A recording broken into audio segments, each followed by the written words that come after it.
Je suis Jérôme de la Fosse, je suis chef d'expédition à bord d'Energy Observer, donc le premier navire hydrogène autour du monde. Donc mon passé, mon background à moi, c'est je suis scaphandrier professionnel, je suis un peu l'explorateur de la bande. J'ai participé voilà, depuis une vingtaine d'années à plein d'expéditions, les fouilles archéologiques du palais englouti de Cléopâtre en Alexandrie. J'ai plongé à 1000 mètres en sous-marin, j'ai fait énormément de plongées avec les requins. Après, pendant 8 ans, j'ai eu la chance d'être un des nouveaux explorateurs de Canal+, une émission pour laquelle je suis vraiment parti à la rencontre des peuples de l'eau, un petit peu partout autour du monde, sur les grands fleuves, sur les océans bien sûr, et jusqu'en haut de l'altiplano, sur le lac Titicaca. Pendant ces 20 ans, j'ai pu voir l'impact, c'est vraiment une toute petite échelle, mais de l'homme sur la planète. J'ai vu beaucoup d'hommes souffrir de cette situation et de ces situations. Et puis, je me suis engagé petit à petit dans mes documentaires pour l'environnement. J'ai fait un grand film sur la sauvegarde des requins. Là, je termine un autre film sur la pêche illégale et l'esclavage en mer. Mais on va dire que dans tout ça, j'avais une frustration. C'était passé d'être vraiment toujours dans le constat, de dénoncer, mais sans vraiment pouvoir faire quelque chose.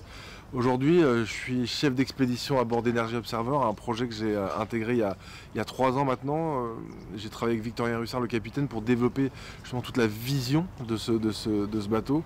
Donc ce bateau, c'est vraiment le moyen de devenir un pionnier, de devenir un des chefs de file, des symboles de la transition énergétique et bien sûr plus largement écologique. Voilà, donc Energy Observer, c'est un bateau très particulier, unique au monde, parce qu'il concentre en fait plein de technologies différentes, mais c'est surtout un bateau qui puise son énergie dans la nature, qui navigue en autonomie complète autour du monde, sur les océans, sans les abîmer. Donc on a voilà, des panneaux solaires, on a une aile de traction, des éoliennes, on a des hydroliennes même sous le bateau. Ça nous permet de produire de l'énergie et de naviguer. Et puis quand on n'a plus de vent, plus de soleil, on a vraiment quelque chose d'unique au monde. C'est une chaîne de production complète d'hydrogène à bord. C'est-à-dire qu'on pompe l'eau de mer, on produit l'hydrogène à partir de l'eau de mer qu'on a préalablement désalinisé, purifié.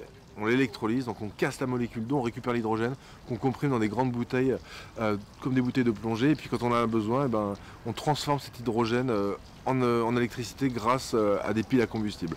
Voilà, tout ça, c'est une architecture énergétique unique qu'on va tester donc pendant 6 ans autour du monde pour ensuite l'adapter à terre dans plein d'applications, dans un immeuble, dans un quartier, dans une ville, pourquoi pas à l'échelle d'une région, d'un pays. Voilà. Si nous on peut faire le tour du monde avec ça, demain on peut appliquer ces technologies à terre et on va dire espérer vivre dans un monde plus propre. Là on remonte tout juste de Bordeaux où on était en escale donc pendant quelques jours.